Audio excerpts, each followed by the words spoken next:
मित्रों, आज के जो वीडियो है बहुत ही महत्वपूर्ण होने वाला है। मेरे चैनल में आपको वेलकम है। आप आज का जो वीडियो सुनेंगे, आज ऐसा लगेगा जो हमारा सनातन धर्म तथा विश्व ब्रह्मांड में जितने भी धर्म है, सभी धर्मों में कौन सा ऐसा एक मालिक है जो हम सबका मालिक है, जो अखिल विश्व ब्रह्मांड का मालिक है। उसी मालिक के बारे में आज हम लोग जानने की कोशिश करेंगे। आप सुनते रहिए। कौन तथा कैसा है कुल का मालिक? जिन जिन पुण्यात्माओं ने परमात्मा को प्राप्त किया, उन्होंने बताया कि कुल का मालिक एक है। वो मानव सदृश तेजमय शरीर युक्त है, जिसके एक रोमकूप का प्रकाश करोड़ सूर्य तथा करोड़ चंद्रमाओं की रोशनी से भी अधिक है। उसी ने नाना रूप बनाए हैं।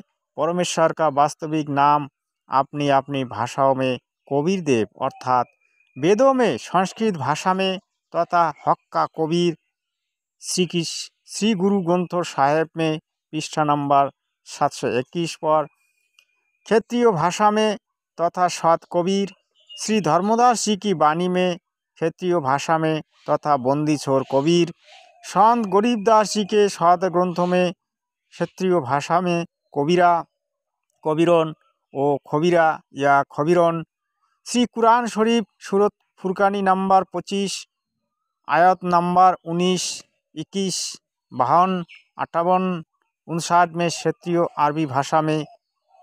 इसी पूर्ण परमात्मा के उपमात्मक नाम अनामी पुरुष, अगम पुरुष, अलौक पुरुष, सत्पुरुष, अकाल मूर्ति, शब्द स्वरूपी राम, पूर्ण ब्रह्म, परमक्षर ब्रह्म आदि है। जैसे देश के प्रधानमंत्री का वास्तविक शरीर का नाम कुछ और होता है तथा उपमात्मक नाम प्रधानमंत्री जी, प्राइम मिनिस्टर जी अलग होता है। जैसे भारत देश का प्रधानमंत्री जी अपने पास गृह विभाग रख लेता है, जब वो उस विभाग के दस्तावेजों पर हस्ताक्षर करता है तो वो गृह मंत्री की भूमिका करता है तथा अपना पद भी गृह मंत्री लिखता है, हस्ताक्षर वही होते हैं। इसी प्रकार ईश्वरीय सत्ता को समझना है।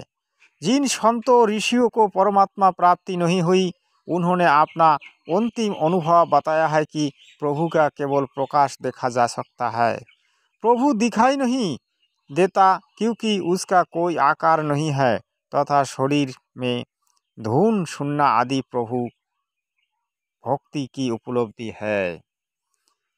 आओ विचार करें। जैसे कोई अंधा अन्य अंधों में अपने आप को आँखों वाला सिद्ध किए बैठा हो और कहता है कि रात्रि में चंद्रमा की रोशनी बहुत सुहावनी मन भावनी होती है, मैं देखता हूँ। अन्य अंधे शिष्यों ने पूछा कि गुरुजी चंद्रमा कैसा होता है? चतुर अंधे ने उत्तर दिया कि चंद्रमा तो निराकार है, वो दिखाई थोड़ी ही दे सकता है। कोई कहे सूर्य निराकार है, वो दिखाई नहीं देता। रवि स्वप्रकाशित है, इसलिए उसका केवल प्रकाश दिखाई देता है। गुरुजी के बताए अनुसार शिष्यों 2.5 घंटे सुबह तथा 2.5 घंटे शाम आकाश में देखते हैं, परंतु कुछ दिखाई नहीं देता। स्वयं ही विचार विमर्श करते हैं कि गुरुजी तो सही कह रहे हैं, हमारी साधना पूरी 2.5 घंटे सुबह शाम नहीं हो पाती, इसलिए हमें सूर्य तथा चंद्रमा का प्रकाश दिखाई नहीं दे रहा। चतुर गुरुजी की व्याख्या पर आधारित होकर उस चतुर अंधे की ज्ञानहीन व्याख्या के प्रचारक करोड़ों अंधे ज्ञानहीन हो चुके हैं। फिर उन्हें आँखों वाला तत्वदर्शी संत बताए कि सूर्य आकार में है और उसी से प्रकाश निकल रहा है।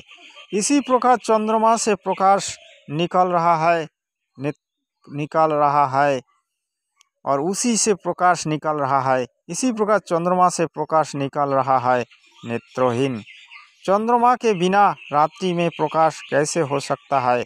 जैसे कोई कहे कि ट्यूब लाइट देखी, फिर कोई पूछे कि ट्यूब कैसी होती है जिसकी आपने रोशनी देखी है। उत्तर मिले कि ट्यूब तो निराकार होने के कारण दिखाई नहीं देते, केवल प्रकाश देखा जा सकता है। विचार करें, ट्यूब बिना प्रकाश कैसा। तो देखिए आज का जो वीडियो यही था। आपको कैसा लगा आप कमेंट्स में बताएं और मेरे चैनल को सब्सक्राइब करें, लाइक करें, शेयर करें। आप जगत गुरु तत्वदर्शी संत रामपाल महाराज जी की शरण ले और सत भक्ति करके अपना ज़िंदगी को धन्य बनाए। आपने जो मूल उद्देश्य है वही करें और अपना ज़िंदगी को आप आगे बढ़ाइए। सत भक्ति करके मोक्ष मार्ग पाइए और मोक्ष पाके आप पुनः अपना निज घर जाइए। सत साहेब जगत गुरु रामपाल भगवान।